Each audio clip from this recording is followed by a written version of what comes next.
नमस्कार मित्रांनो, इयत्ता 11वी अर्थशास्त्र या विषयामध्ये 2020-21 साठी शालेय वर्षातून कोणता अभ्यासक्रम कमी करण्यात आलेला आहे त्याविषयीची माहिती आज आपण पाहतोय। यापूर्वी आपण मित्रांनो 12वी मध्ये कोणत्या घटकांच्या पार्ट या ठिकाणी अभ्यासक्रमातून वगळण्यात आला होता याविषयीची माहिती अभ्यासलेली होती। आज आपल्याला 11वी अर्थशास्त्रातल्या पुस्तकामध्ये कोणता पाठ कमी करण्यात आलेला आहे ह्या वर्षासाठी 2020-21 पुरतच फक्त हा पाठ कमी होणार आहे, पण तो कोणता पार्ट आहे त्याविषयीची माहिती पाहूया। त्यासाठी आपण शासनाने जे काही आपल्याला परिपत्रक पाठवलेलं होतं त्यामध्ये सांगितलं होतं की कुठला पाठ कमी होणार आहे, कुठला पाठ बाकी असणार आहे आणि त्यामधला कुठला आपल्याला भाग अभ्यासावा लागणार आहे। तर त्या संदर्भातली ही या ठिकाणी आपण माहिती पाहतो। इयत्ता 11वी तुम्हाला दिसत असेल विषय अर्थशास्त्र शालेय वर्ष 20-21 साठी फक्त ही माहिती आहे। यामध्ये अनुक्रमांक दिलाय, प्रकरणाचं नाव किंवा घटकाचं नाव आहे, पृष्ठ क्रमांक, पान नंबर आहे, कॉलम आहेत। स्वयं अध्ययनासाठी ठेवण्यात आलेला भाग म्हणजेच कमी करण्यात आलेला भाग हा स्वयं तुम्ही करायचा आहे आणि स्वयं अध्ययन अशा संदर्भातील तपशील म्हणजे त्याच्यातला कुठला पाठ करायचा कुठला पाठ येणार नाही ह्या संदर्भातली माहिती इथे दिलेली आहे, ती आपण समजून घेऊयात। मित्रांनो, पहिलं प्रकरण आहे अर्थशास्त्रातील मूलभूत संकल्पना। या प्रकरणामधील पृष्ठ क्रमांक 4 म्हणजे पान नंबर 4 वरती जो पहिला कॉलम आहे त्या कॉलममध्ये गरजांचे वर्गीकरण इथपासूनचा भाग ते फर्निचर युक्त घर इथपर्यंत जो काही भाग आहे त्याला टिक मार्क करा, त्याला चौकोन करा आणि तो पार्ट काट मारून ठेवा पेन्सिलने, म्हणजे तो पार्ट आपल्याला अभ्यासासाठी नाही। या पाठाच्या संदर्भामध्ये किंवा ह्या घटक जो वगळण्यात आलेला आहे त्याच्या संदर्भात आपल्याला सूचना दिलेल्या आहे की अंतर्गत मूल्यमापनासाठी विचारात घेणे। म्हणजे 20 मार्काची जी परीक्षा होईल तिथं मात्र तुम्हाला अंतर्गत मूल्यमापनामध्ये त्याच्यावरती प्रश्न विचारले जाणार आहेत। अंतर्गत ज्या काही आपल्या परीक्षा होतात त्या परीक्षांमध्ये किंवा 20 मार्काची परीक्षा होईल त्या परीक्षेमध्ये हे पार्ट विचारले जातील, याच्यावरती प्रश्न विचारले जातील, पण फायनल एक्झाममध्ये मात्र ह्या घटकावरती प्रश्न येणार नाही, म्हणून तो पार्ट ह्या ठिकाणी अभ्यासला नाही तरी चालेल फायनल एक्झामसाठी। यानंतर याच प्रकरणामधला दुसरा एक पान नंबर 5 वरती कॉलम दुसरा पाहायचा आहे। त्यामध्ये तुम्हाला माहीत हवे इथपासूनचा भाग ते लॉटरी, अनपेक्षित लाभ इत्यादी इथपर्यंतचा भाग त्याला टिक मार्क करा। इथपासून इथपर्यंत असणारा भाग या ठिकाणी वगळण्यात आलेला आहे आणि त्याच्या संदर्भात देखील अंतर्गत आता हे सगळे मुद्दे जे काढण्यात आले त्याच्या संदर्भात सांगितले की अंतर्गत मूल्यमापनासाठी त्याच्यावरती प्रश्न विचारले तरी चालतील किंवा विचारले जातील, ते विद्यार्थ्यांनी स्वयं अध्ययन करायचं आहे त्याच्यावरती प्रश्न, म्हणजे एवढे फार काही प्रश्न त्याच्यात येणार नाहीत, विचारले जाणार नाही, पण त्याच्यावरती देखील प्रश्न परीक्षांमध्ये इंटरनल तुमच्या येतील, पण सगळेच प्रश्न नाही, त्याच्यातला एखाद दोन प्रश्न तुमच्या अख्ख्या प्रश्नपत्रिकेत येऊ शकतात आणि आले तरी तुम्हाला त्या ठिकाणी ऑप्शन असतोच 3 सोडवा 2 सोडवा, त्यामुळे तो प्रश्न तुम्ही म्हणजे अभ्यासला नाही तरी चालू शकेल, पण स्वयं अध्ययनासाठी तुम्हाला जर बाकीचा अभ्यास झाला आणि तुम्ही म्हटलात की आम्हाला हे घटक वाचून पाहिजे अभ्यासायचे आहेत की काय आहे त्याच्यामध्ये, तर तुम्ही करू शकाल। ठीक आहे। यानंतर प्रकरण 2 आहे पैशाच्या प्रकरणामध्ये पान नंबर 11 पहा, त्यामधील दुसरा कॉलम पाहायचा आहे। तुम्हाला माहीत हवं इथपासून ते विनिमय पत्रे इत्यादी ह्या भागापर्यंत टिक मार्क करा, हा भाग वगळायचा आहे। त्यानंतर पान नंबर 11 व 12 यावरती दुसरा आणि पहिला कॉलम जो आहे त्यामध्ये आपल्याला पैशाच्या गुणधर्मापासून टिक मार्क करायचे आहे, तर देवाणघेवाण भविष्यातील गरजांनुसार केली जाते इथपर्यंतचा भाग याला टिक मार्क करून याच्यावरती पेन्सिलने काट मारायचे आहे। त्यानंतर प्रकरण 3 आहे। प्रकरण 3 मध्ये विभाजन मूल्याचं प्रकरण आहे। 15 पान नंबर शोधायचं आहे। पान नंबर 15 वरती पहिला कॉलम पहा, पहिल्या कॉलममध्ये तुम्हाला माहीत हवं इथपासूनचा भाग ते हे हेतूंची आखणी करण्यासाठी होते इथपर्यंतचा भाग यालाही टिक मार्क करायचे आणि काट मारायचे आहे। हा भाग आपल्या सिलेबसमधून ह्या वर्षी कमी होते। काट मारण्यासाठी सिस पेन्सिलचा वापर करा, काट मारते म्हणजे तुम्ही पेनने माराल, पुढच्या जेव्हा काय वर्षे चालू होतील त्या वर्षांमध्ये तो भाग असणार आहे, म्हणून तुम्ही जर दुसरी कोणाला पुस्तकं देणार असाल तर त्यावेळेस काट मारलेली पुस्तकं समोरचा विद्यार्थी घेणार नाही, त्यासाठी काटा मारू नका, पेन्सिलने फक्त तिथं चौकोन करायचं तिथपासून तिथपर्यंत आणि त्याच्यावरती पेन्सिलने काट मारून ठेवायची, म्हणजे आपल्या लक्षात येईल हा भाग आपल्या परीक्षेमध्ये नाही। यानंतर पान नंबर 21-22 वरती पुन्हा हा जो घटक आहे तिथपासून आपल्याला टिक मार्क करायचे खंडित श्रेणी, तर उत्तर दिले आपल्याला P65 = 16.04 इथपर्यंतचा भाग वगळण्यात आलेला आहे, म्हणजे खंडित श्रेणीचा भाग या ठिकाणी वगळण्यात आलेला आहे। उदाहरण दिलेलं असून सोडून तर तो भाग या ठिकाणी कमी केलेला आहे। त्यानंतर प्रकरण 4 आहे महाराष्ट्राची अर्थव्यवस्था, पान नंबर 29 वरती कॉलम 1 आणि कॉलम 2 या दोन्हीमध्ये अर्धा अर्धा भाग असेल. त्यामध्ये पर्यटन यापासून टिकमार्क करायचे आहे, तर मुंबई बॉलिवूड म्हणून प्रसिद्ध असलेले शहर आहे इथपर्यंतच्या भागावरती टिकमार्क करा. इथपर्यंतचा भाग कमी करण्यात आलेला आहे.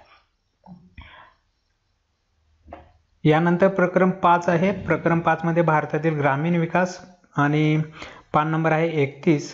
त्यामध्ये कॉलम 1 व 2 यामध्ये आपल्याला टिकमार्क करायचे. ग्रामीण लोकसंख्येचे व्यावसायिक वर्गीकरण इथपासून ते घाऊक व्यापार, वाहतूक यंत्रणा इत्यादी इथपर्यंतचा भाग, याच्यावर देखील टिकमार्क करून काट मारायचे आहे. प्रकरण 6 आहे भारतातील लोकसंख्या. याच्यामध्ये बराचसा भाग कमी केलेला आपल्याला दिसतो या ठिकाणी. 36 पान नंबर पहा, कॉलम 1 आणि 2 दोन्हीवरती भाग असेल हा. तुम्हाला माहीत हवं इथपासून लोकसंख्येचे वास्तव, इथपासून ते स्रोत आणि वेबसाईट दिलेला आहे त्या वेबसाईट पर्यंतचा भाग या ठिकाणी टिक मार्क करून कॅन्सल करायचा आहे. त्यानंतर पान नंबर आहे 36 पान नंबर आहे 39 वरती दुसरा कॉलम माहीत करून घ्या, इथपासून टिक मार्क करायचे. तर उपलब्ध नैसर्गिक संसाधने समान आहेत इथपर्यंतचा भाग, याच्यावरती टिक मार्क करा. इथपर्यंतचा भाग कॅन्सल झालेला आहे, कट करण्यात आलेला आहे. पान नंबर 40 वरती कॉलम पहिला, तुम्हाला माहीत हवं इथपासून ते कमी राष्ट्रीय उत्पन्न इथपर्यंतचा भाग, यालाही टिक मार्क करून काट मारा.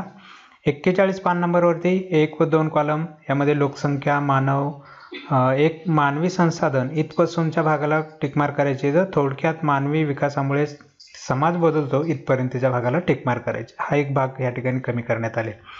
त्याचबरोबर 41 पेज नंबरवरती दुसऱ्या कॉलम पहा, त्याच्यामध्ये तुम्हाला माहीत हवं इथपासूनचा भाग ते उत्पादनक्षम बनविणे हे निर्देशित करते इथपर्यंतचा भाग, हा भाग या ठिकाणी कमी करण्यात आलेला आहे.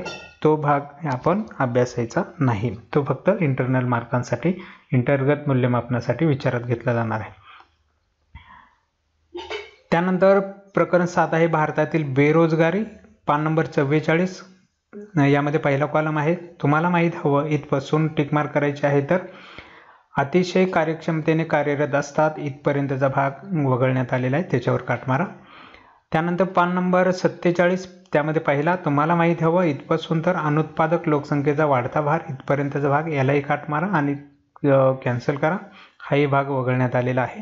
त्यानंतर 47 पेज नंबरवरती दुसऱ्या कॉलममध्ये पहा, तुम्हाला माहीत हवं इथपासून ते स्वयंरोजगाराला प्रेरणा इथपर्यंतचा भाग, यालाही टिक मार्क करून काट मारा. हा भाग देखील वगळण्यात आलेला आहे. यानंतर प्रकरण 8 आहे भारतातील दारिद्र्य, पान नंबर आहे 50 आणि कॉलम आहे दुसरा. यामध्ये तुम्हाला माहीत हवं इथपासून ते कमतरतेचा संबंध दारिद्र्याशी येतो इथपर्यंतचा भाग, हाही भाग या ठिकाणी वगळण्यात आलेला आहे, त्यालाही काट मारायचे आहे. त्यानंतर पेज नंबर आहे 54. यामधील पहिला कॉलम, तुम्हाला माहीत हवं इथपासून ते दारिद्र्यामुळे पर्यावरणाचा ऱ्हास होतो इथपर्यंतचा भाग, यालाही काट मारा. आणि 54 वरतीच दुसरा कॉलम आहे, तुम्हाला माहीत हवं इथपासून ते ध्येय कटिबंध मानले गेले तिथपर्यंतचा भाग, यालाही टिक मार्क करा आणि याच्यावरती काट मारा.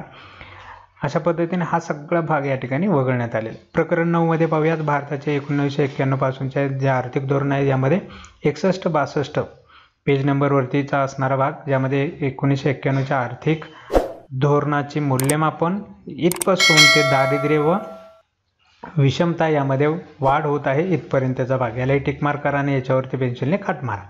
हा भाग ह्या प्रकरणातून वगळलेला आहे.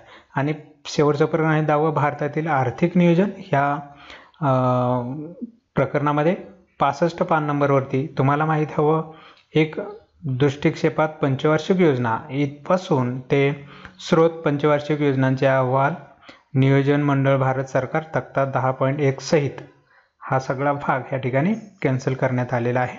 त्यानंतर 65 वरती पहिला कॉलम, हे करून पहा 90 दशमक काढा, हाही भाग या ठिकाणी कमी करण्यात आलेला आहे. अशा पद्धतीने मित्रांनो इयत्ता 11वीच्या पुस्तकामध्ये अर्थशास्त्राच्या संदर्भातील हा भाग या ठिकाणी कमी करण्यात आलेला आहे. प्रत्येक प्रकरणातला काही ना काही भाग या ठिकाणी कमी केलेला आपल्याला पाहायला मिळतो. थोडं भाग जरी म्हटलं तरी 25% भाग अख्ख्या सिलेबसमधून कमी झालेला आहे. हा भाग याच्यावरती प्रश्न फक्त इंटरनल परीक्षांमध्ये येऊ शकतात, परंतु फायनल एक्झामला मात्र याच्यावरती प्रश्न नाही. अंतर्गत मूल्यमापनासाठी याच्यावरती प्रश्न आहे. म्हणून तुम्ही अभ्यासला तरी चालेल आणि नाही अभ्यासला तरी चालू शकेल, कारण फायनलला येणार नाही तुम्हाला त्याच्यावरती क्वेश्चन, तर तुम्हाला त्याचा अभ्यास फायनलसाठी करायचं नाही. इंटरनल जेव्हा परीक्षा होतील तिथे प्रश्न येतील, त्या परीक्षांमध्ये किंवा 20 मार्काची जी तुमची परीक्षा होणार आहे त्या परीक्षांमध्ये याच्यावरती काही प्रश्न विचारले जातील. त्यावेळेस तुम्हाला त्याचा अभ्यास करायचा आहे. फायनल 80 मार्काच्या परीक्षेसाठी हा भाग वगळण्यात आलेला आहे. ठीक आहे मित्रांनो, अशा पद्धतीने इयत्ता 11वी अर्थशास्त्र या विषयातला कुठला पार्ट वगळण्यात आला त्याची माहिती आज आपण पाहिली. यानंतरच्या व्हिडिओमध्ये आपण इतर विषयांच्या संदर्भात देखील कुठले पाठ कमी करण्यात आलेले आहे त्याविषयीची माहिती पाहणार आहोत.